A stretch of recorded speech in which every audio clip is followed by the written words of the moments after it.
Hoje estamos recebendo aqui o Luiz Mourão, nosso querido amigo que mora em Brasília, e eu vou fazer aqui uma pequena apresentação dele. Ele, aos 6 meses de idade, foi batizado na Igreja Católica.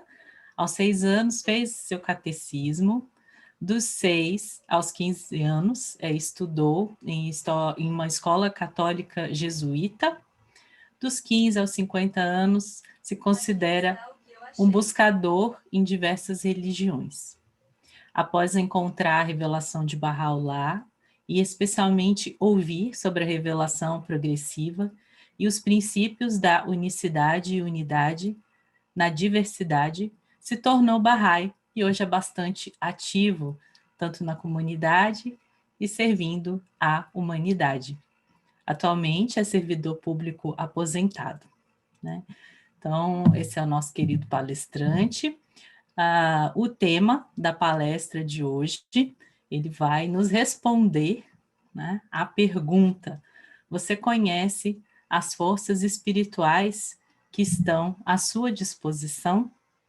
Após a palestra, teremos um espaço para perguntas. Se durante a palestra os amigos quiserem colocar no chat suas perguntas, seus comentários, no final a gente compartilha.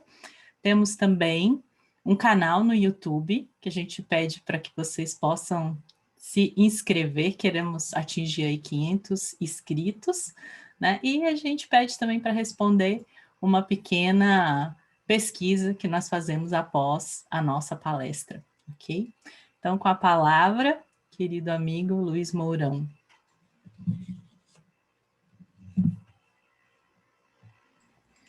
Bom, boa noite, queridos amigos e amigas. É um prazer muito grande estar aqui, conversando com vocês, trocando experiências, né, sobre esses assuntos que nos tocam a alma e o coração.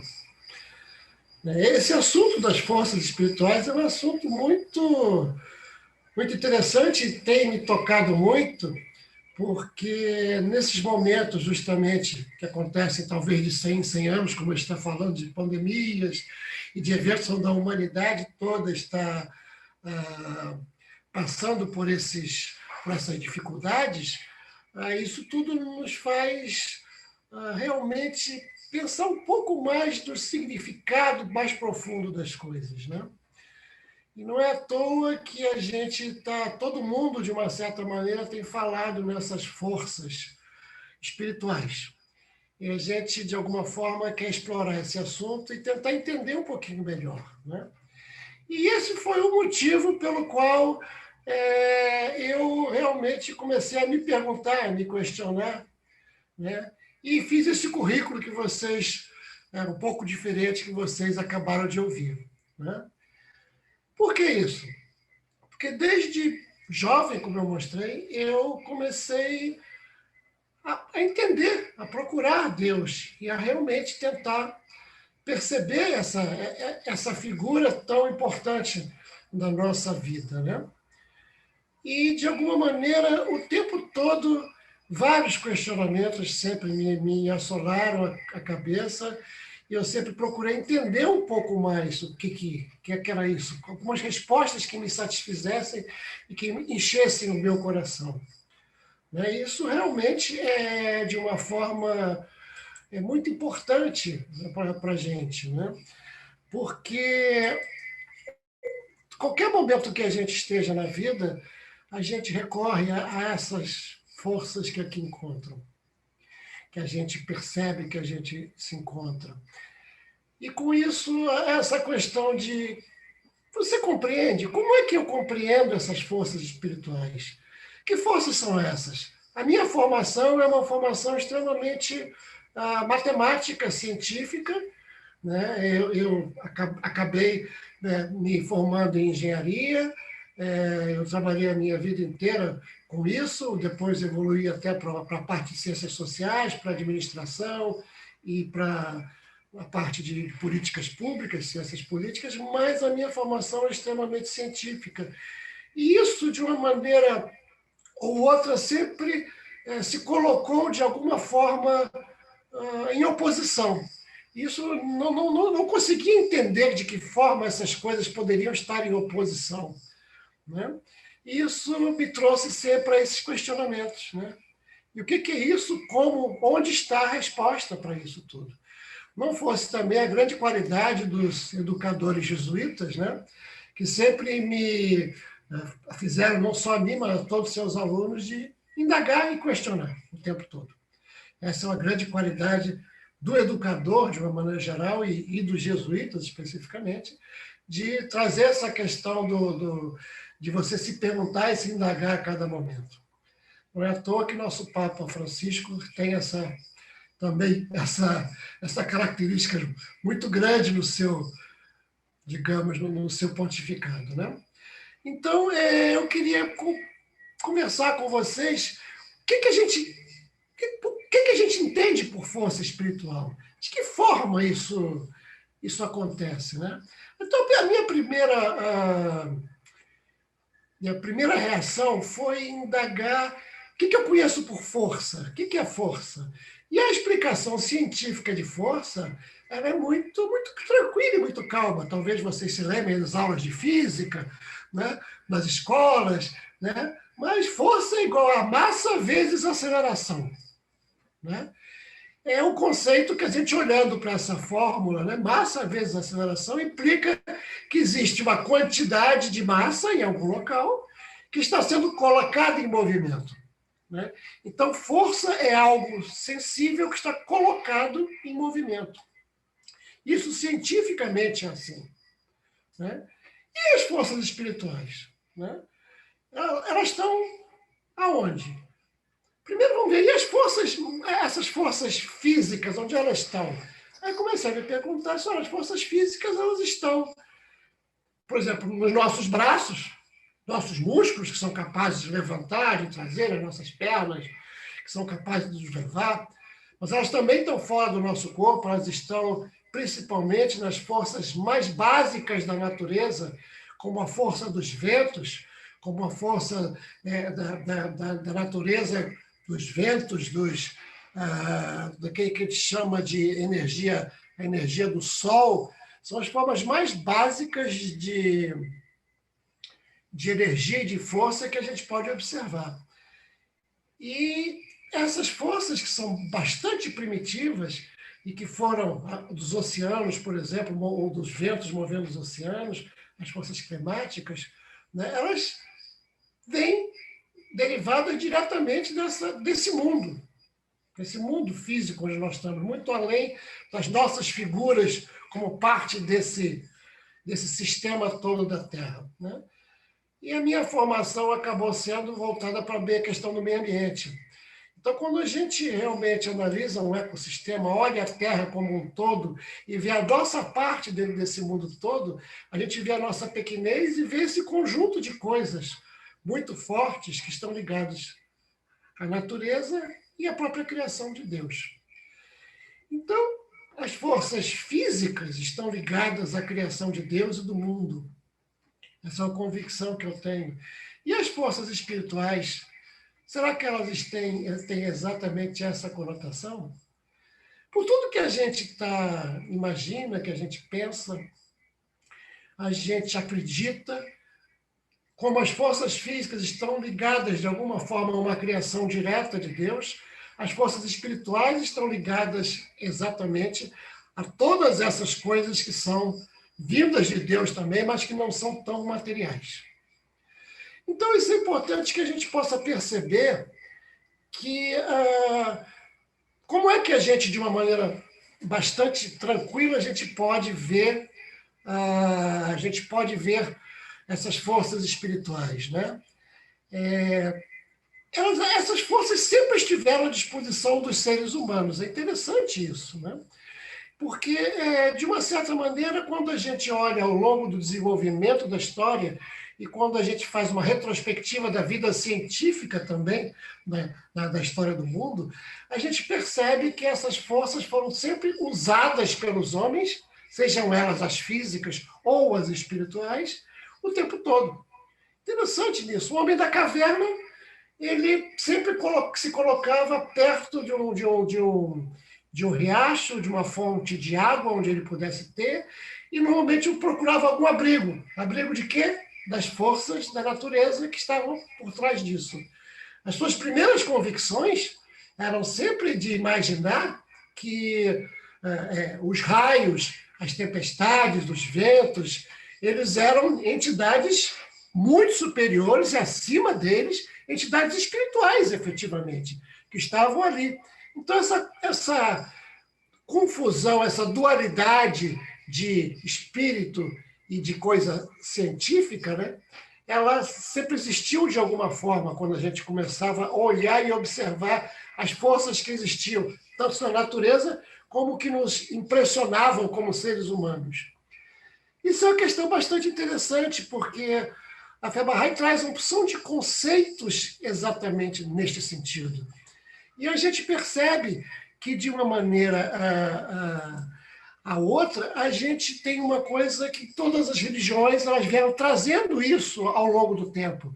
Né? As religiões mais primitivas, seja como nós, na fé Bahá'í, acreditamos, desde a época de Adão, estamos falando aí, a gente não sabe exatamente, estamos falando aqui, se for analisar os dados arqueológicos, 40 mil anos que existe um homem na Terra, talvez 20 mil ou 10 mil que o Homo sapiens existe na superfície da Terra. Né? O Homo sapiens é uma das primeiras espécies que teve a possibilidade de ter consciência. Por que a gente diz isso? Porque as pessoas que trabalham com esse conceito de arqueologia começaram a buscar essas essências. Isso é um pouco confuso, porque o homem de Neandertal, que é um pouquinho antes, também tinha algumas características que não sabe exatamente essa divisão, como é que começavam, mas eles começaram a enterrar os seus mortos. E no momento que eles começaram a enterrar os seus mortos, é o momento que a gente pode acreditar que realmente eles tinham consciência de um outro tipo de vida, além dessa vida material. Eles acreditavam nisso. E isso, de verdade, é um conceito extremamente dentro da religião. Né? Se existe nenhum animal, né, que não seja o ser humano, enterra os seus mortos. Ele diz isso e faz alguma homenagem aos seus mortos. Isso é interessante, porque a partir daí as religiões vêm se sucedendo de uma maneira ou de outra. Né? A gente sabe que as descrições que existem nas religiões mais antigas vêm trazendo isso o tempo todo. Então, nós estamos falando dessa época que não é relatada pelas religiões mais antigas, ocidentais ou orientais. Eu falo ocidentais porque, na verdade, não existe religião ocidental, porque todas as religiões judaicas, de origem judaica e semítica, elas são orientais, no sentido de que elas vêm realmente da região bastante da Terra Santa, das regiões que são mais a leste, né, do que a Europa. Então, mas hoje ela é considerada uma religião ocidental, mas é isso. E todas elas, então, de alguma maneira, seja as orientais como as ocidentais, elas trazem esses conceitos antigos e olham para trás, descrevendo essa história de uma maneira que é bastante simbólica, que é bastante adaptada, porque a gente tem fragmentos de pedaços de coisas que aconteceram, de escritos, de registros, às vezes orais, às vezes escritos, que vão compondo essa moldura do nosso conhecimento sobre esse assunto. Mas, basicamente, a gente pode falar de uma coisa que a matéria e o espírito elas estavam separados inicialmente e era de uma maneira extremamente aterradora. Né? Quando o homem das cavernas dizia que ele venerava e fazia, por exemplo, uma homenagem ou oferecia um sacrifício para aquela força, para que algo de mal não ocorresse com ele, ao mesmo tempo ele sabia que existia um fenômeno físico que acontecia, que podia causar esse mal a ele, mas ele fazia um oferecimento que era material e espiritual a essa força que ele pedia que não o atingisse. Então, era um dualismo onde esse material e o espiritual conviviam de forma totalmente misturada. Né? Aí a gente já vai começar a ver um pouquinho, trabalhar com as religiões que vêm logo depois, né? Logo depois que estamos falando aqui. A gente não pode, nós não temos muitos fragmentos sobre isso. Vamos falar das religiões mais antigas que a gente tem notícias de alguma forma. E aí nós estamos falando do hinduísmo, coisa de 3.000 anos antes de Cristo, 5.000 anos atrás, né? Essas forças espirituais já eram traduzidas, se a gente for buscar, as referências já são um pouco mais precisas, né? As referências que a gente tem de escritos e de tradição oral, elas eram mais claras, né? De que forma essas forças espirituais existiam nele. Mas se falava muito nos livros, o Bhagavad Gita, que é o livro principal do hinduísmo, né? Tendo o seu manifestante Krishna, né? Falava muito sobre algumas qualidades desse homem que teria essas forças espirituais. Um homem espiritual era um homem que podia usar essas forças espirituais que existiriam no mundo, no mundo que não fosse material. Entre elas, o destemor, a pureza de coração, a aprendizagem. É gozado que no hinduísmo já se fala, interessante, né, que se fala já no processo de aprender algo, né, no conhecimento, né? A contemplação do sagrado faz parte desses conceitos principais do hinduísmo, e o perdão, né? Como eu disse para vocês, o Bhagavad Gita é um texto religioso que faz parte de um livro chamado Mahabharata, né? que faz parte desse livro completo, que é muito grande, né? Essa versão do Mahabharata, que inclui o Bhagavad Gita é um pouco mais novo do que o Mahabharata como um todo. Ele data do século IV antes de Cristo, né? E ele foi escrito em sânscrito, né? Então é interessante porque Krishna conversa nesse texto, ele conversa com Arjuna, que é um discípulo dele, guerreiro, que ele representa uma alma, um ser humano muito confuso, que tinha muita dificuldade de entender qual era o seu dever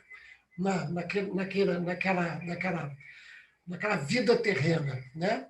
E ele recebe esses conselhos diretamente de Krishna do que ele devia fazer, né? E Krishna instrui a ele sobre a autorrealização, sobre a necessidade de o agir reto, de ser puro, né? E fala sobre aquilo que a gente deve ter ouvido falar do Dharma, do Karma Yoga, o serviço aos outros desinteressado. Interessante como essas religiões mais antigas já traziam esses conceitos que dão origem às forças espirituais muito claro, né? Na linhagem já das religiões semitas, né, de origem semítica, que aí inclui tanto o judaísmo, quanto o catolicismo, quanto o islamismo, né, são todas elas de linha semita, né? Nós temos o sabeísmo, que é uma religião pouco conhecida, porque mesmo assim ela não tem grandes descrições, mas vocês podem se lembrar, todos nós às vezes já ouvimos falar da rainha de Sabá, de histórias sobre isso. O sabeísmo deriva disso, de realmente de alguns filhos das primeiras gerações citadas da Bíblia, Sete, e outros desse aqui. Não existem muitas coisas escritas, mas o sabeísmo é tido como uma das primeiras vertentes que fala no monoteísmo, em um só Deus. Interessante, vamos voltar a falar sobre isso, que na época das cavernas, ou na época mais antiga, os atributos de Deus estavam muito ligados e misturados entre si, e os seres humanos acabaram diferenciando, então, que um Deus era o Deus que era bom, o outro Deus era o Deus que punia, o outro Deus era o Deus que dava riqueza, o outro Deus era o que dava pureza. Esses conceitos, que são os atributos de Deus, eles eram separados para que eles pudessem entender essa coisa. Mas já no sabeísmo a gente começa já Há primeiras noções de monoteísmo, de Deus como uma entidade que tem todos esses atributos entre eles. E que dá origem, de alguma forma, a Abraão, né, que é posterior a ele, e Moisés, com a fé judaica, propriamente dita, né, que está entre 2.000 anos e 1.400 anos antes de Cristo. Né? Aí a gente fala já nessas religiões sobre monoteísmos, é claro, né? E vocês têm vários livros aí que foram repetidos na Bíblia até hoje, Êxodos, os Salmos, Miqueias, alguns extratos de falas de profetas, né? Que são transcritos ao longo desses livros mais antigos do Antigo Testamento. Nós temos, depois disso, caminhando um pouco mais para cá, nós temos o zoroastrianismo, que é uma religião que não muitas pessoas conhecem, apesar de quem é católico saber da figura dos reis magos que vieram visitar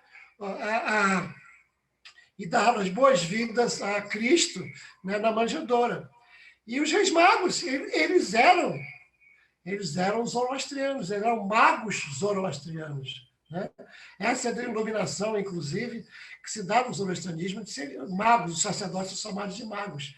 Era uma religião que apareceu cerca de 600 anos antes de Cristo, né? E que tinha indicações de que Cristo viria.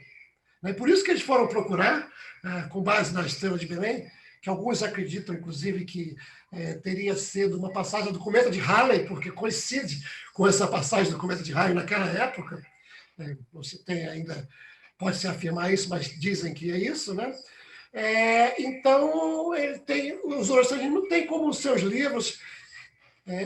Nós falamos muito de Zoroastro, a gente fala muito de Zaratustra, alguns já leram coisas de Zaratustra, que é o outro nome, Zaratustra, dele, que é tido como fundador do zoroastrianismo, e vários livros, como Zendavesta, Gattais, e ele fala em pureza, bons pensamentos, boas palavras, ele coloca muito bem e o mal, né, juntos. E ele coloca o bem e o mal e fala do livre-arbítrio, como nós vamos ver muito bem estabelecido, né, depois no catolicismo e explicado, né, o livre-arbítrio, e fala sobre a vinda de Jesus.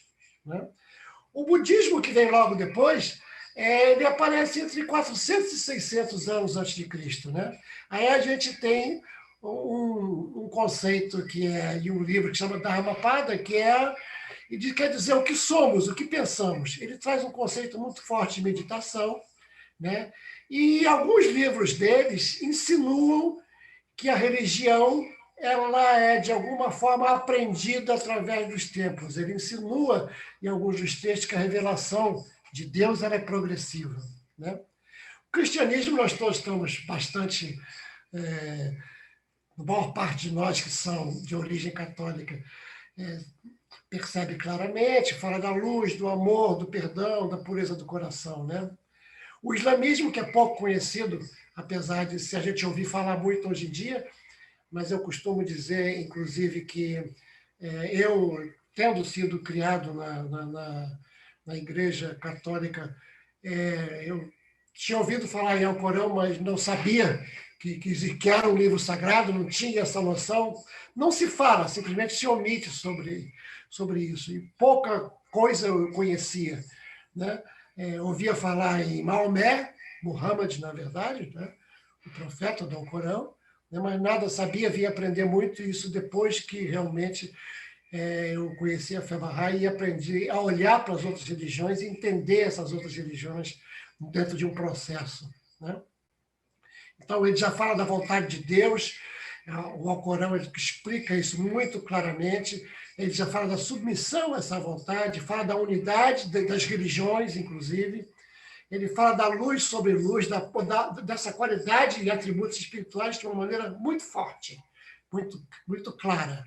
Ele fala especificamente sobre as religiões anteriores, fala sobre Cristo, fala sobre Abraão, fala sobre Moisés e cita outros profetas como Noé, como Adão e outros ainda que que são anteriores, que a gente não tem noção, mas que poderiam ter existido, né?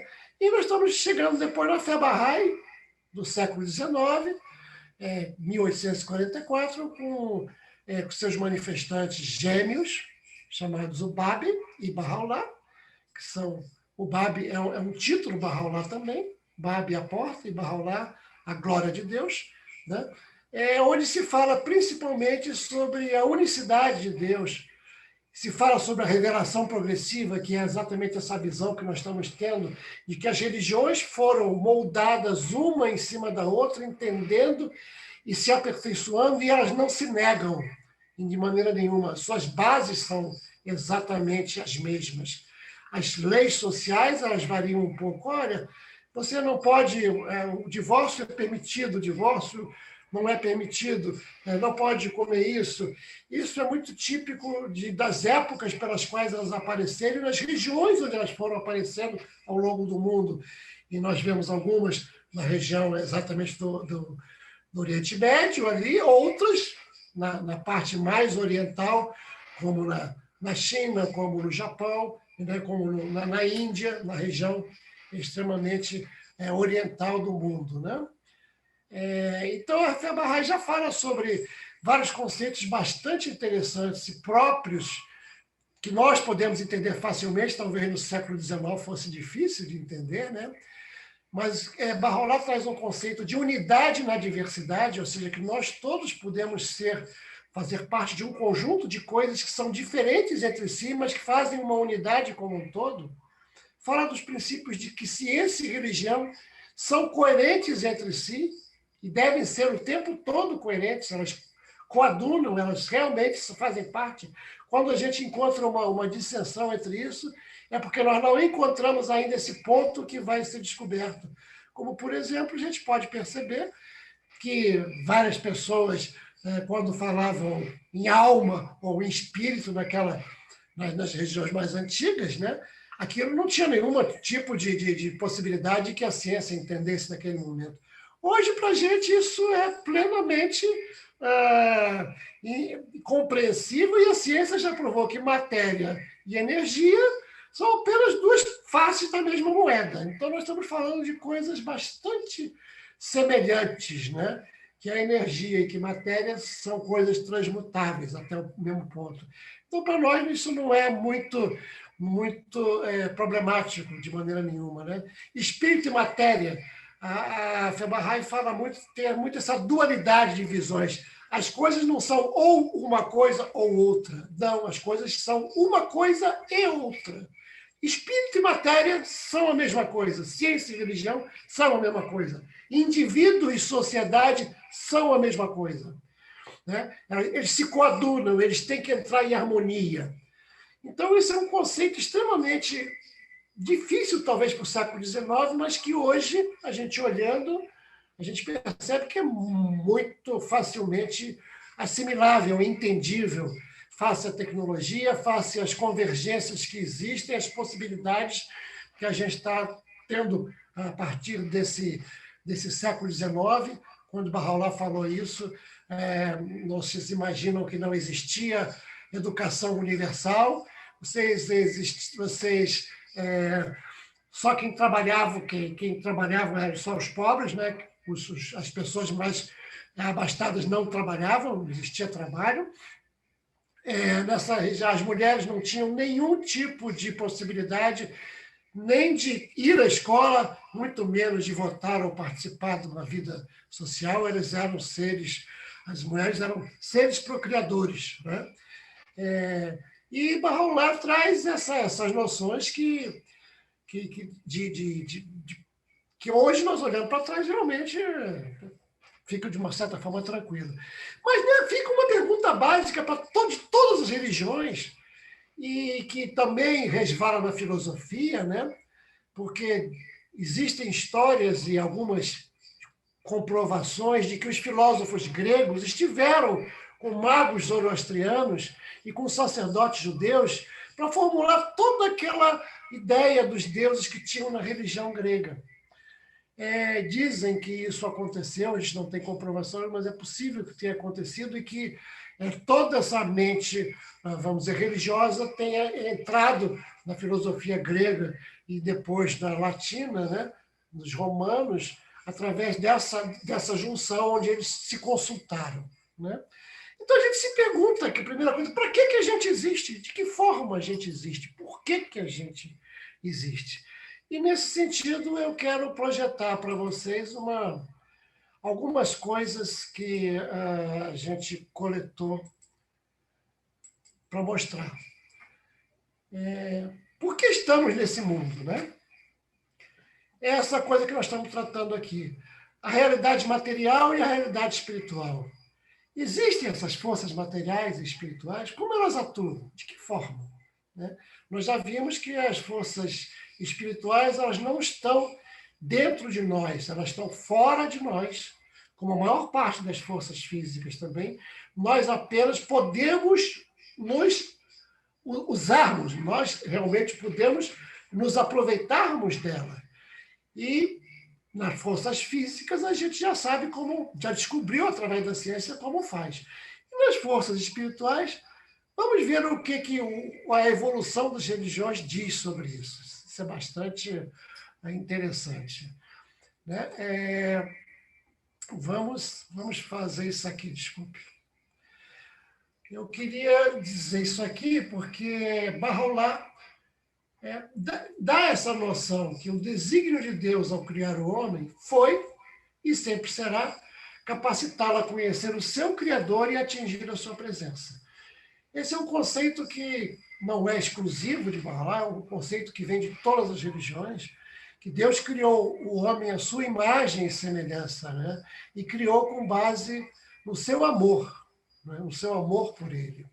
Né? Então, num conceito religioso, a gente vê que se Deus nos criou para conhecê-lo, amá-lo e atingir a sua presença, a gente tem que fazer alguma coisa. Né? E ele nos afirma que o homem em si próprio é uma manifestação de Deus, né? E que nele, com a imagem e semelhança dele, estão depositados todos os poderes e atributos de Deus. E a luz de Deus está refletida dentro dele. Né? Contudo, ele mesmo não tem essa noção. Né? Ele não percebe isso de uma forma, vamos dizer, espontânea. Ele está velado dessas bênçãos e despende várias horas da sua vida, às vezes, em coisas que não têm nada a ver com isso, absolutamente. Né? E somente quando ele faz um esforço para entender isso, que ele é capaz de purificar o seu coração e de trazer à tona essas qualidades e atributos que podem ser manifestados nele. Eles não serão forçosamente manifestados se eles não forem desvelados, se eles não forem trabalhados, se eles não forem esculpidos, se eles não forem lapidados. Né? E, normalmente, não só nele, como na sociedade onde ele vive.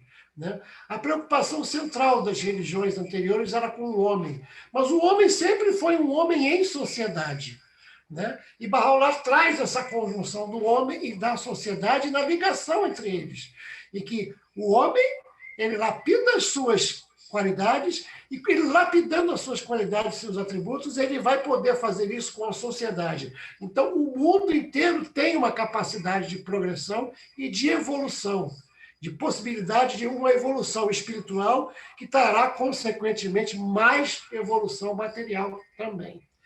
Isso é bastante interessante. Ele fala, Barrolá, que a ordem mundial projetada dessa manifestação tem a capacidade de agir para o reconhecimento universal de um só Deus e de recriar a sociedade, isso que nós acabamos de falar. Como é que essa sociedade, a partir do homem, pode ser recriada? Né? Nós temos visto tudo que acontece com o mundo inteiro, nós temos visto as sociedades em pedaços, em frangalhos, né? Em decomposição. Mas nós temos visto também vários movimentos de composição e de nascimento de fragmentos muito positivos. Né? Barrolá se preocupa muito com a comunidade mundial, porque ele vem trazer a noção de que a unidade mundial é possível e é real. Né? No passado, a religião muitas vezes conseguiu produzir o bom indivíduo, a religião estava voltada para produzir o bom indivíduo, né? Mas o objetivo básico da religião de Bahá'u'lláh é produzir bons indivíduos e uma boa sociedade, né? O sistema administrativo Bahá'í também, ele oferece, nós acreditamos, os Bahá'ís, um arranjo satisfatório entre o indivíduo e a comunidade. De que forma que isso pode ser arranjado?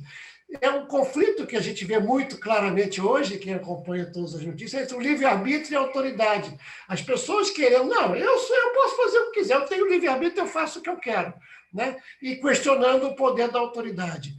De que forma existe uma mediação entre livre-arbítrio e sociedade e autoridade, né?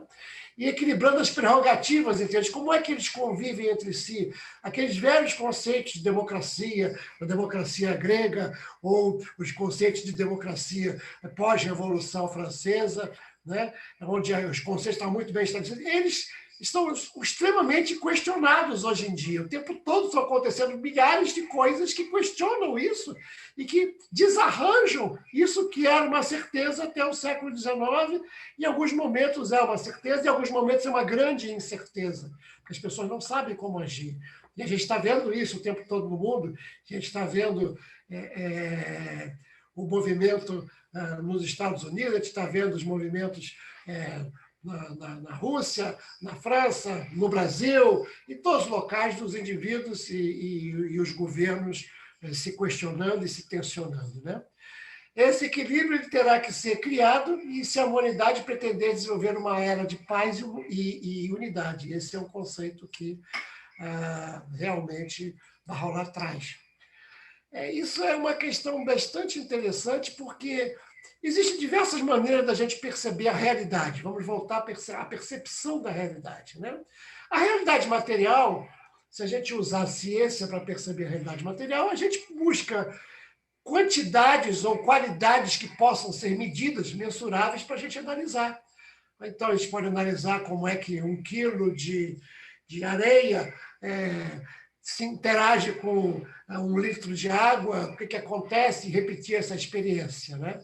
Então, a realidade material ela tem um tipo de percepção que ele está adaptado aos nossos sensores humanos, físicos, a nossa visão, a nossa percepção, a nossa inteligência, de alguma maneira, inteligência, percepção de como as coisas acontecem, né? Já existe um outro tipo de realidade, que é uma realidade que a gente vai chamar aqui de intelectual ou espiritual, porque se a gente percebe que espírito não é a mesma coisa que religião. A gente confunde, às vezes, essas coisas, né? O espiritual nem sempre é religioso, né? Então, eu estou usando aqui o espiritual nesse sentido, porque a realidade que não é perceptível, como, por exemplo, os nossos sentimentos, as nossas sensações, por exemplo, a nossa alegria, a nossa percepção de beleza, né? A nossa percepção de felicidade. É gozado que a gente expressa isso com sentimentos como se fossem materiais. A gente fala, o meu coração explode de alegria, né? Eu estou com o meu estômago revirado de angústia ou então de aflição, né? Eu estou com minha alma leve, né? Ela é capaz de flutuar, ela voa, né? E a gente fala, por exemplo, que o conhecimento é luz e a ignorância é escuridão, é treva.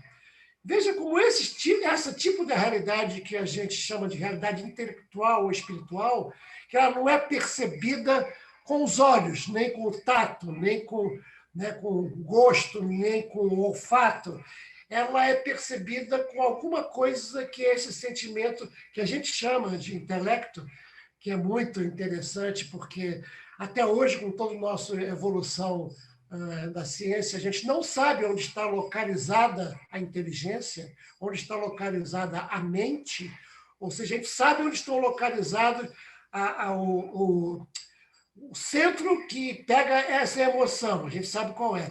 O centro que faz a gente que faz a gente pensar, o centro que faz a gente ter dor, o centro que faz a gente raciocinar ou reagir. Mas a gente não sabe onde está o processador que faz com que essas coisas todas juntas se transformem em uma ação pré-determinada, né? que seria, vamos dizer, como a gente vê num computador, né, seria um processador, efetivamente, que pega todas as informações dos sensores que ele tem, e esse processador, de acordo com uma ordem que a gente dá a ele, ele sai com uma solução. Apresente no Zoom a figura do Luiz apresentando a palestra. Então, é interessante como no homem até hoje não descobrimos onde é que está essa mente. A gente acredita que essa mente, né, essa capacidade que a gente chama intelectual de fazer essas junções, ela é espiritual. Né? A gente tem essa noção disso. Então, existe um conhecimento físico e existe um conhecimento que é intelectual e de vários níveis, né? Que é não material. E esse conhecimento é esse, olha, não material. O meu coração explode de alegria. E por quê? E por que meu estômago está revirado de angústia? Por que eu me sinto deprimido, profundamente deprimido, quando algo triste acontece? Né? Que sentimento é esse? Como é que é isso? Né? Então, parece existir vários sensores para as realidades. Esses sensores são diferentes. E esses sensores, ao que tudo indica, são sensores espirituais e tem sensores físicos, reais. Né? Bahá'u'lláh e o Babi nos falam alguma coisa sobre isso. Vamos ver, eu vou pedir para alguém também poder dar uma lida para mim. Vamos uma vez mais. Eu vou pedir. Ana, você podia ler o primeiro e o segundo, depois eu vou pedir para a Virgínia ler os outros três. Vamos ler essas citações, que são citações de Babi e do Bahá'u'lláh. Deveis vós observar com os olhos do Espírito, da mesma maneira como vedes coisas com os olhos de vossos corpos. Por isso, devemos agradecer a Deus por ter criado para nós tanto as bênçãos materiais como as dádivas espirituais. Ele nos deu dons materiais e graças espirituais, visão exterior para vermos a luz do sol e visão interior pela qual podemos perceber a glória de Deus.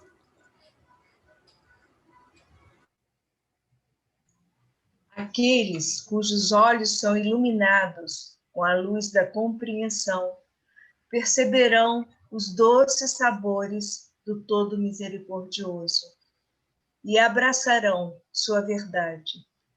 São estes os verdadeiramente sinceros. Se o homem contemplasse com os olhos do discernimento espiritual divino, ele reconheceria prontamente que nada em absoluto pode existir, sem que revele o esplendor de Deus, o Rei ideal.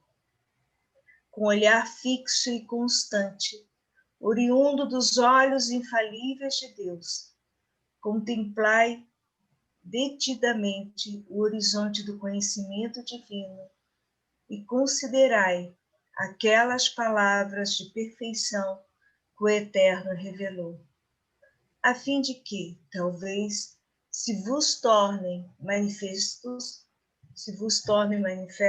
os mistérios da divina sabedoria, os quais se ocultaram até agora debaixo do véu da glória e estavam entesourados no tabernáculo da sua graça. É bastante interessante que nesses textos fica claro esses sensores espirituais que existem. Esses textos não são, esses textos são do Bahá'u'lláh e do Babi, mas se a gente procurar nas escrituras dos outros manifestantes, nós vamos descobrir várias passagens com esse tipo de observação. Mas isso é muito claro nessas passagens que eu posto para vocês, quando ele pede para a gente usar os nossos olhos do Espírito. Quando ele pede para nós usarmos a nossa visão interior. Né? Quando ele fala o que a gente pode contemplar com os olhos do discernimento espiritual. Né? Ele fala também no último texto alguma coisa muito interessante, nós vamos falar depois, sobre que algumas coisas estavam ocultas debaixo do véu da glória. Nós vamos falar sobre os véus que impedem que essas forças possam ser aproveitadas pelos homens, né? Então, nós vemos que esses sensores nossos existem, eles foram criados, só que os sensores mais perceptíveis, que estão abertos mais facilmente para a luz do sol, são aqueles que a gente já aprendeu a usar intuitivamente. Esses espirituais, nós vamos ter que aprender a usá-los e vamos ter que aprender o tempo todo com alguém que entende disso. E as pessoas que entenderam disso, e são as pessoas que vieram de Deus, né? Eu acredito firmemente disso, eu acredito que Deus é o Criador, e se Ele mandou todos esses manifestantes ao longo da vida da humanidade, que esses manifestantes trouxeram esse conhecimento para a gente, né? E que a gente realmente tem essa capacidade de poder aprender a usar essas forças espirituais, a perceber isso que está aí, e que às vezes a gente não entende explicitamente como é. A gente, de que forma a gente entende que é uma força espiritual? A gente entende isso quando a gente está passando uma provação, uma dor muito grande, onde a gente vai buscar o nosso amparo e vai buscar essa força espiritual. A gente entende isso quando, por exemplo, a gente é capaz de fazer um grande esforço de concentração e de foco para atingir um objetivo que é material, mas esse encontro, esse foco, essa maneira de conseguir chegar lá, ela está além daquela nossa capacidade simplesmente material, exige um esforço interno, né, que algumas pessoas, com base nas religiões orientais, basicamente o budismo, que fala sobre meditação, e o hinduísmo também, sobre yoga, e de outras coisas que estão muito em voga hoje, entenderam que isso é importante e funciona. Né? E funciona, só que ele é usado de uma maneira muito parcial. Ele foi extraído da religião e colocado a serviço de objetivos materiais, simplesmente. Nós vamos falar sobre isso, né? Então, é exatamente que existem, a gente pode perceber que existem vários objetivos para essas forças espirituais, né? E é interessante que, em algum texto, a gente pode ler que, simplesmente, se eu tiver ações boas, eu tenho ações boas, eu já vejo várias pessoas falando assim, não, mas eu sou bom, eu sou ético, né?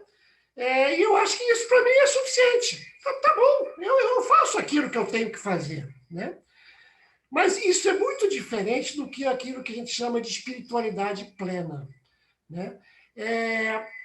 Nós, Baha'is, acreditamos que essas forças, esse efeito dessas forças, eles precisam ser dotados de algo mais do que simplesmente eu ser ético e eu ser bom fazer uma caridade. Na verdade, essas forças espirituais, elas estão colocadas aqui para nos dotar, nos possibilitar agir com grande amorosidade, né? Com grande efeito em relação não só a si, mas aos outros, né? E não só para atingir objetivos materiais, mas para atingir objetivos espirituais, né? E é exatamente aquilo que nós estamos falando no começo. Por que nós estamos aqui, né? De que forma a gente está fazendo? Então, um esforço que um comportamento ético simplesmente ele não é suficiente se ele não for dotado de uma espiritualidade plena, de um conjunto de coisas que permitam usar todos os seus conjuntos. Eu posso ser parcialmente bom. Eu posso, inclusive, fingir que eu sou bom. Eu posso, por exemplo, ter muito dinheiro e pegar e dar uma parcela de dinheiro para uma pessoa que eu encontro na rua e tirá-la da miséria. E será que isso é suficiente dessa maneira, né? Nós estamos falando de um conceito um pouco maior do que simplesmente eu ser bom e ter um comportamento ético. Não, eu não. No meu trabalho eu não roubo, eu não faço nada, então eu estou satisfeito com isso. Não preciso de religião nenhuma. A religião lhe permite que você, se você se dedicar a ela, se você entender o que você tem que entender, você vai produzir uma espiritualidade plena em você mesmo e vai ter efeitos em todos os outros que estão ao seu redor. Esse realmente é o objetivo das forças espirituais. É ampliar esse efeito de modo que todos nós possamos transformar esse mundo de uma maneira global, né? É interessante que, para a gente usar essas forças espirituais, o primeiro conceito é o da criação, da própria criação. Se Deus nos criou por amor, né, o que amor é esse? E que amor é esse que eu tenho dentro de mim? E como é que eu uso esse amor? É uma das coisas mais fáceis de perceber, mas mais difíceis de fazer. Como eu exercito o amor ao próximo? Normalmente eu consigo exercitar o meu amor a mim mesmo, que é muito tranquilo, mas o amor ao próximo e o amor a todas as coisas que estão é extremamente complexo e depende de um grande objetivo espiritual que a gente tem o tempo todo lutar com isso, porque nós estamos dentro de uma camada material, né? Nós temos o ego que todos nós conhecemos. Então, esse é um esforço muito grande, né? E se nós acreditamos que Deus é a origem de tudo, e o amor, esse amor a Deus, o amor de Deus, ele é a fonte de tudo, a gente vai ter que trabalhar isso de alguma forma, que vou mostrar para vocês no PPS, que vou apresentar.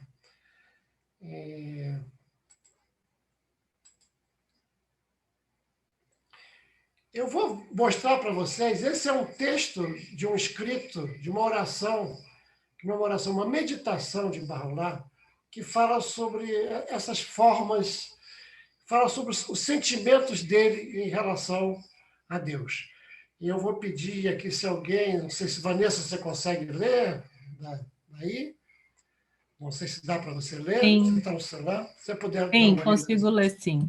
Nesse trecho que é um pouquinho grande, mas vale a pena, porque é de uma beleza profunda. Okay.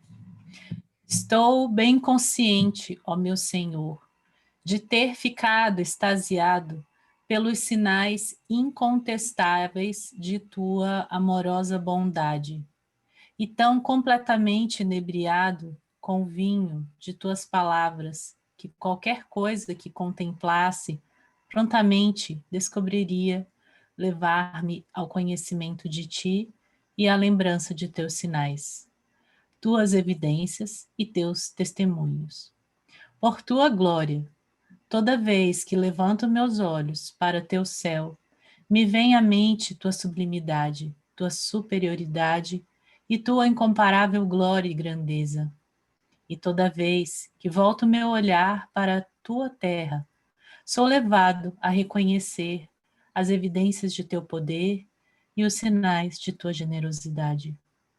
E quando contemplo o mar, sinto que ele me fala de tua majestade e da potência de tua força e da soberania de tua grandeza.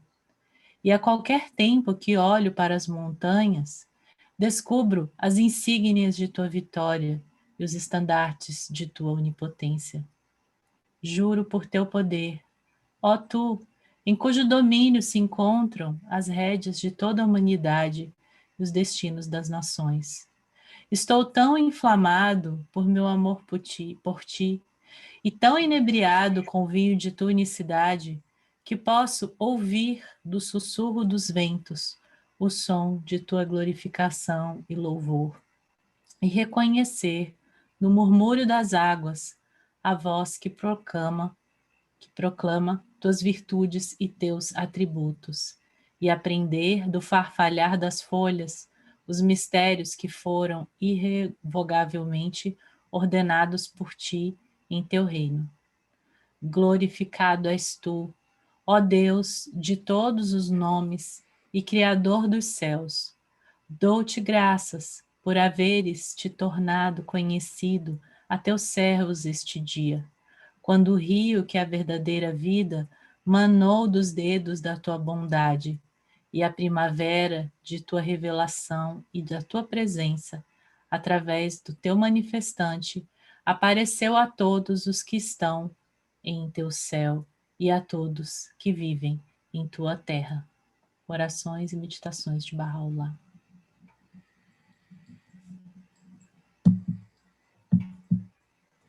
Bom, é muito interessante, né, como Baha'u'lláh consegue mostrar essas duas percepções muito claras, né? A matéria e o espírito refletidos, coisas que em algum tempo, eu não contei para vocês aqui, mas, por exemplo, eu sempre gostei muito de velejar, eu fui da Marinha, um homem do mar, então no mar é um local onde a gente sente mais esse poder dos elementos, quando a gente olha e vê essa força que vem, que a gente acredita que é de Deus, e como a gente está. E todas as outras manifestações o tempo todo, onde ele vê a espiritualidade, vê Deus, vê a origem, ele vê a sua relação com as coisas, né, na Terra. Esse é um sentimento que me comove muito e que me deixa evidente essa relação entre as coisas espirituais e materiais. Elas estão colocadas de uma maneira muito, muito lógica, muito óbvia, né? E isso é colocado de diversas maneiras. Eu escolhi esse texto porque ele realmente é de uma beleza meridiana, né? Conhecimento de Deus, amor a Deus, ações justas, desprendimento do mundo material, são coisas que estão citadas, né? Inclusive nessa própria meditação, que são coisas que são citadas como fontes dessas forças espirituais.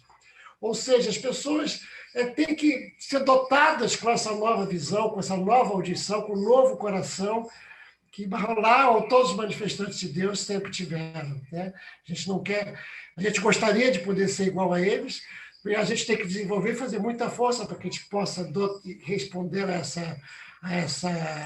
essa visão, né? Como Bahá'u'lláh fazia. E vou mostrar para vocês, então, também essas outras observações que eu coletei para que vocês possam ver, né? Agora vou ver um homem falando. Carlos, você pode nos ler? Se é possível? Você está no celular? Dá para você ler? Carlinhos Moreira? Pois não, estou aqui. Obrigado. Bahá'u'lláh nos ensina que o homem não poderá receber a luz de Deus neste dia, a não ser que ele adquira uma nova vista. Os olhos que estão fixos nas coisas deste mundo nunca poderão ver a glória de sua revelação, e os ouvidos que não estiverem sintonizados com as vozes divinas não podem ouvir as melodias do reino. Por novos olhos e novos ouvidos, ele quer dizer olhos espirituais e ouvidos espirituais. Ele afirma que desde que o olho do espírito recebe sua luz de Deus, é vergonhoso deixá-lo volver a um estranho, e reafirma que o propósito de Deus em criar a vista interior foi que o homem pudesse contemplar o reflexo de sua beleza por meio de seu manifestante neste mundo. Isso. Pode ler essa palavra oculta que está aqui, que tem a ver com isso também, por favor. Ó Filho do Ser, tu és minha lâmpada, e minha luz está em ti. Que obtenhas dela o teu resplendor, e não aspires a outro, senão a mim. Pois eu te criei rico, e generosamente derramei sobre ti as minhas graças. Obrigado, Carlos. Então, é interessante como a gente fecha esse ciclo de olhar as coisas e interligá-las, né? A luz que vem para você poder ver não só as coisas materiais, como as espirituais, né? Mas a fonte que permite você ver as coisas materiais de uma forma espiritual provém de Deus, né? Então, isso é bastante interessante que a maneira com que a gente usa os nossos sensores espirituais permitem que a gente veja as coisas materiais sob um ângulo diferente. Isso eu não comentei com vocês, mas isso sempre me inculcou desde muito jovem. Como é que eu poderia ser uma pessoa, me perguntava eu a mim mesmo, como é que eu posso me desenvolver se eu não quero ter uma vida normal, eu quero ser um homem normal, eu quero trabalhar, eu quero casar, eu quero fazer. E eu aprendi que para poder ser isso eu tinha que ser santo, ou então eu tinha que me trancar numa caverna, eu tinha que ficar orando o dia inteiro, eu tinha que... Bom, então eu estou fadado olha, não vou conseguir chegar a lugar nenhum. E Bahá'u'lláh nos fala que existem, sim. A gente pode usar essas forças espirituais, e, aliás, pode não, tem que usar essas forças espirituais na nossa vida do dia a dia. Você não pode fazer só uma vida espiritual. A sua vida existe espiritual porque você tem uma vida material. E a vida material tem que ser inundada pela vida espiritual. E você tem que usar essas forças espirituais para você, no seu mundo material, porque você vai enriquecer o seu mundo espiritual e ele vai enriquecer sua vida material. É uma visão que a gente pode perceber que é extremamente diferente do que eu até então tinha percebido em outras maneiras de se olhar esse problema. E isso traz a gente essas barreiras, como a gente usa essas forças, né? Mas existem também véus, barreiras que impedem, eu estou acabando, né? Que impedem esse desenvolvimento, né? E que se interpõem entre essa visão interior e a visão exterior, né? Uma das coisas que que o Baha'u'lláh cita, que nos impede de ver claramente essas coisas, é a gente não conseguir ver a luz de guia, ou seja, quando a gente não percebe alguns dos manifestantes divinos que vieram à Terra e que estão aqui, a gente não consegue perceber essa luz de Deus. A gente não consegue perceber as coisas que ele mandou para a gente. Então, uma das maneiras que a gente tem é a gente não conseguir perceber onde estão as soluções para esse problema. Então, se a gente consegue ler os textos como esse que nós vimos, entender isso e perceber isso cada vez com uma profundidade diferente, essas forças espirituais vão estar mais próximas de nós, né? Mas existem outras coisas que nos impedem também de ver. Uma delas é o próprio conhecimento material. Ele pode nos velar de a gente se aproximar de um conhecimento espiritual. Porque toda vez que a gente usa um conceito material para dizer que eu não acredito na coisa espiritual, eu me bloqueio para entender o conhecimento espiritual que é feito com outro tipo de sensor do que a gente faz com conhecimento material. Então, o conhecimento, a erudição, ela é um impedimento para que a gente possa entender e vencer esse preconceito de procurar se aprofundar naquilo que é espiritual. A gente tem que ter muita atenção e tomar cuidado com isso, né? Outra coisa que nos impede muito de aproveitar essas forças espirituais é uma coisa que a gente está acostumada, que é muito do nosso ego, que é o apego, né? O apego ao mundo material, ao dinheiro. Esse apego, não estou falando que esse apego seja...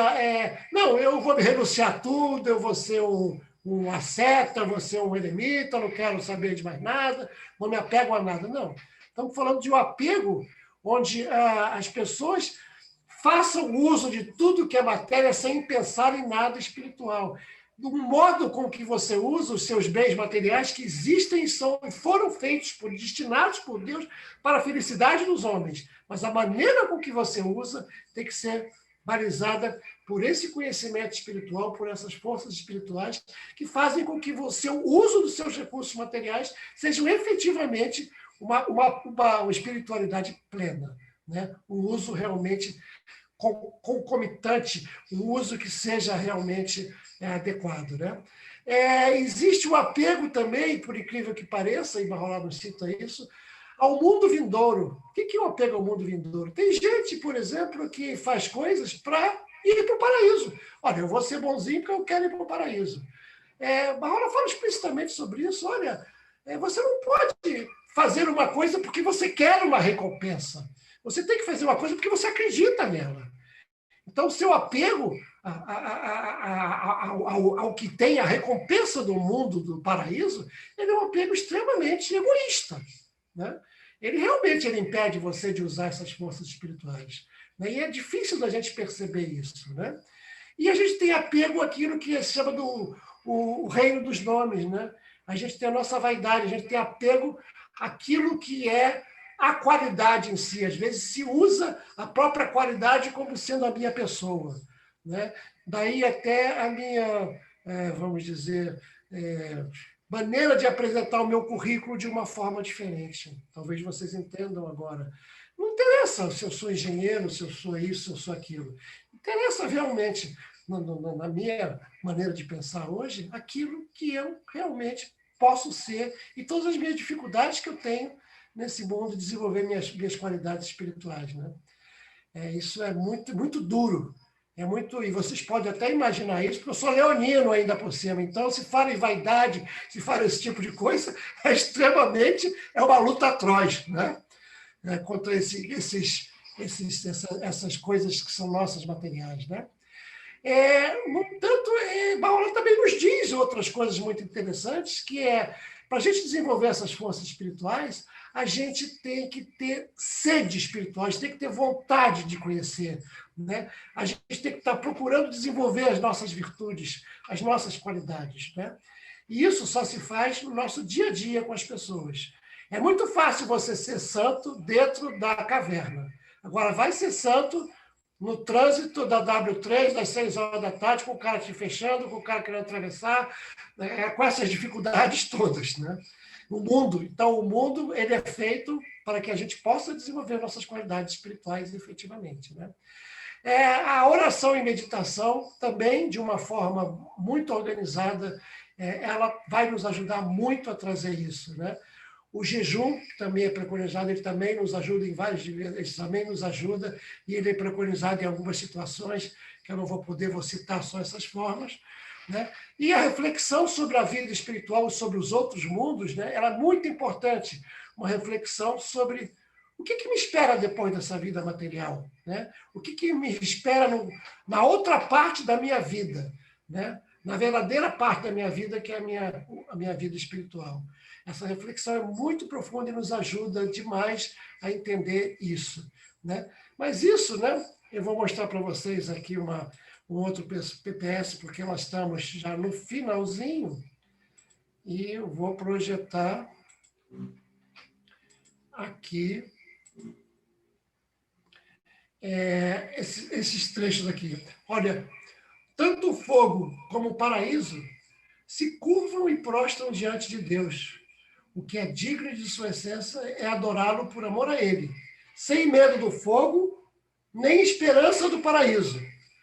Então, veja a dicotomia. A gente não tem que ter medo do fogo, mas também não é a esperança do paraíso. É realmente a certeza do amor que nos leva a ser justos conosco mesmos, né? Quando é oferecida a adoração verdadeira, quem adora é salvo do fogo e entra no paraíso do beneplácito de Deus. Mas não deve ser este, entretanto, o motivo do seu ato. O favor e a graça de Deus, porém, manam sempre de acordo com as exigências de sua inescrutável sabedoria. Essas são palavras do Babi, na seleção dos escritos do Babi. São muito realmente indutoras dessa situação que nós apresentamos aqui sobre como usar as forças espirituais, que nos levam, às vezes, a ter raciocínios extremamente diferentes do que isso que está visto aqui, né? Então, isso é bastante interessante. Mas essas questões todas vão nos levar também, e são objetos de outras grandes reflexões, que quem quiser interessado, alguns já conhecem, né? Que são trocadas num curso chamado Reflexões sobre a Vida do Espírito, né? E que a gente vai, com certeza, muitas dessas coisas estão discutidas, estão explicitadas, né? E, para terminar, a gente tem essas frases aqui que eu vou pedir para alguém nos colocar aqui. Peraí um instantinho. Essa aqui. Se eu vou pedir... Você quer, Vanderlei? Você quer ler?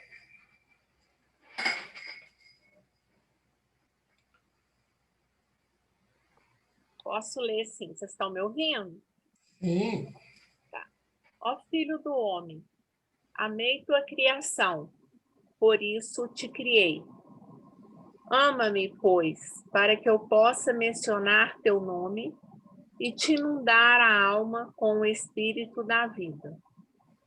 A língua de meu poder, do céu de minha glória onipotente, dirigiu à minha criação estas palavras. Observai os meus mandamentos por amor à minha beleza. Feliz o apaixonado, que dessas palavras inalou a fragrância divina de seu mais amado. plenas que são do perfume de uma graça indizível.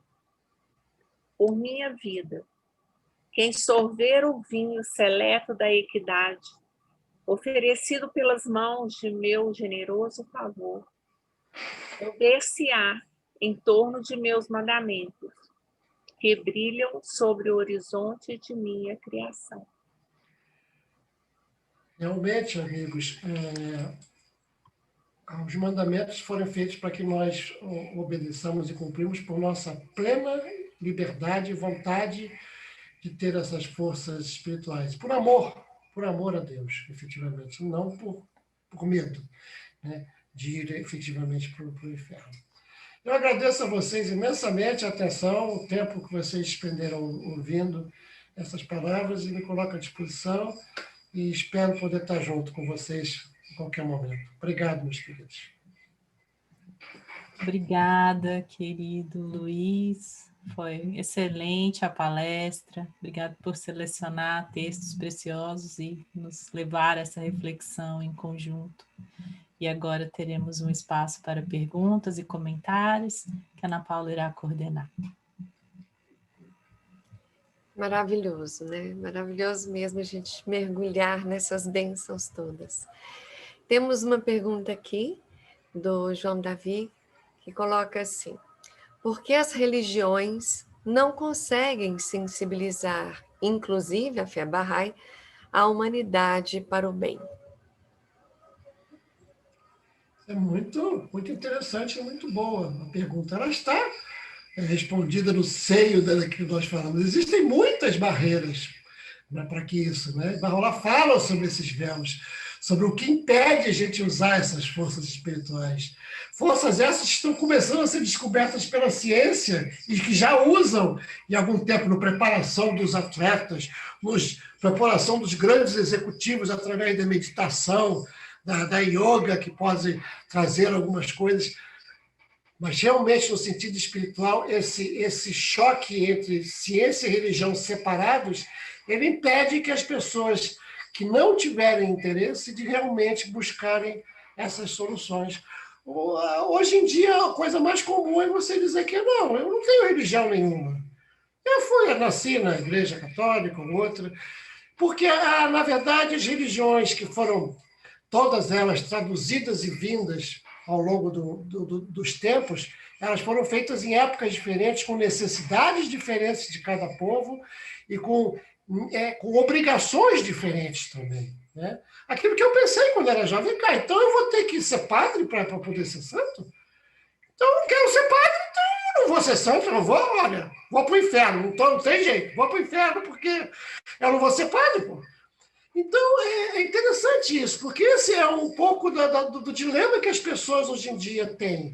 Se eles não têm acesso a realmente ter conhecimento de que existem outras possibilidades e que essa evolução das religiões pode trazer a conceitos que exigem, inclusive, que você não seja padre, porque na religião Bahá'í você não tem clero, né? Que você tenha contato com as pessoas, você tenha que viver o seu dia a dia e viver o seu karma, né? Exatamente como dizem, né, os budistas, né, e os hinduístas também, né? Então, essa é a questão onde nos coloca o verdadeiro desafio.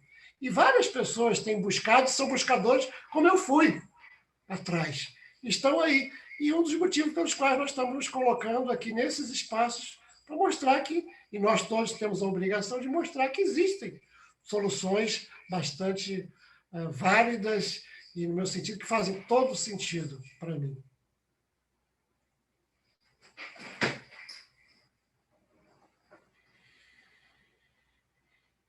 Seu áudio, Ana Paula, tem que abrir. Sim, a Rosinha está agradecendo por todo esse empenho em preparar essa apresentação e compartilhar com todos nós esses textos maravilhosos. Se alguém quiser expressar ou fazer uma pergunta falando, não sendo pelo chat também, nós somos um número aqui que também dá para ser dessa maneira, né? Queria falar alguma coisa. Primeiro, parabenizar o Luiz, né, pela exposição. E você fez muito bem a exposição na questão das forças. espirituais, começando pelas forças físicas, né? Porque normalmente as pessoas visualizam mais a questão da força, mas no sentido daquilo que coloca em movimento, né? E que os olhos conseguem enxergar, né? E muitas vezes as pessoas associam as possibilidades de mudanças e transformações a essas forças, né? Então as pessoas demonstram muitas vezes as suas iras, as suas revoltas, as suas indignações, achando que são essas as forças que eventualmente podem ser canalizadas para transformar para coisas melhores, né? Eu estava fazendo uma leitura, eu acho que hoje era de um salmo que falava o seguinte: não te indignes por causa dos malfeitores, nem tenhas inveja dos que praticam a iniquidade, porque cedo serão ceifados como a erva e murcharão como a verdura. Confia no Senhor e faz o bem, habitarás na terra e verdadeiramente serás alimentado. Deleita-se também no Senhor e te concederás o desejo do teu coração. Entrega o teu caminho ao Senhor, confia nele e ele o fará. E ele fará sobressair a tua justiça como a luz e o teu juízo como o meio-dia. Assim, a reflexão que eu faço isso, né, dentro, em sintonia com o que a mensagem Bahá'í traz, é que as verdadeiras forças são aquelas espirituais, onde as pessoas tentam despertar em conexão com o sagrado, né? Se voltando para aquilo que é a vontade e o desejo do manifestante de Deus, para daí, então, poder compreender o que se pretende, o que se espera, né? E assim as forças operam, as forças acontecem, né?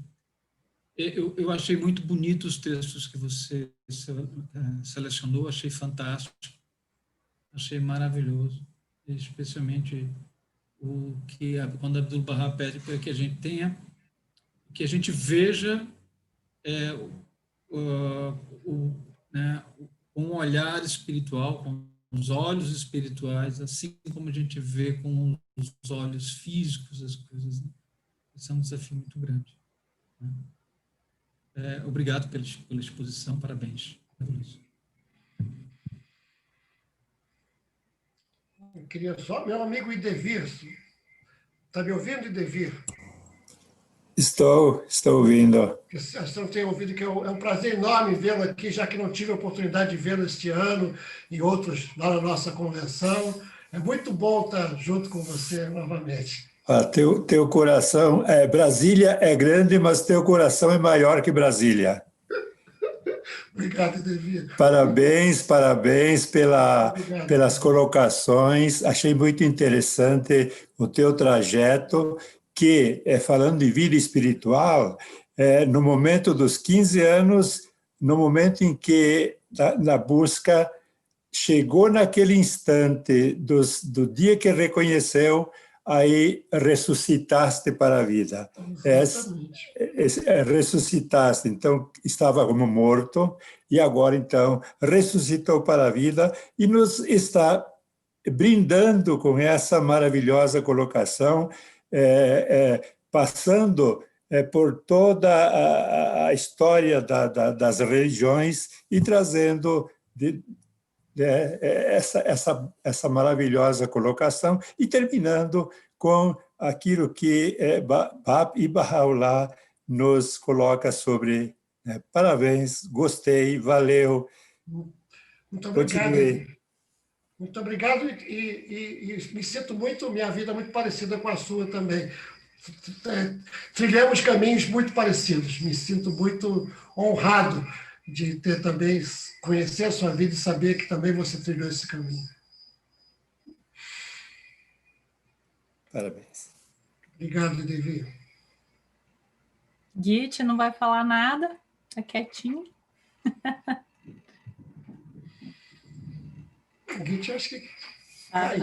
Bom, eu digo que já falei hoje à noite, na hora antes da gente começar, mas eu queria realmente parabenizar o Luiz e agradecer também, porque a gente tinha outra programação e o nosso palestrante teve que desistir. E aí, na última semana, eu consegui pedir ajuda a Luiz para poder substituir o nosso palestrante, e ele, com justamente esse grande amor que ele tem tanto a Fê como a todos os amigos barrais, aceitou e, graças a Deus, conseguiu nos apresentar uma bela explicação e uma palestra luminosa, a iluminar também a nossa visão espiritual e material. Muito obrigada, Luiz, e muito obrigada, amigos que nos acompanham. Por favor, convidem também seus amigos, parentes e principalmente contatos. Essas reuniões, claro, que refrescam a nossa alma e aumentam assim nosso conhecimento e a nossa vontade de dedicar mais ao ensino e serviço à humanidade, mas justamente atendendo à pergunta de João Davi, esse é um dos instrumentos que nós temos atualmente para falar da fé e realmente despertar outras almas. Acho que a pandemia também está fazendo sua parte, então nós temos que aproveitar e ser mais ativos. Uma boa noite a todos. E semana que vem vai ter também um ótimo palestrante e um tema que vocês vão adorar. Então, a gente se vê semana que vem. Uma boa noite. Obrigada pela presença de todos e obrigada, Luiz. Tchau. As forças espirituais estão agindo profundamente, como Rosinha disse, nesses tempos todos. Obrigado a todos. Então, nós temos que aproveitar e surfar nessas ondas. Aproveitar bastante. É verdade. Boa noite. Obrigada, gente. Boa noite. Boa noite. Obrigado, aloha para todos. Um abraço. Noite. Obrigado, Boa Luiz. noite, amigos. Boa noite. Fiquem com Deus. Tchau. Fiquem com Deus.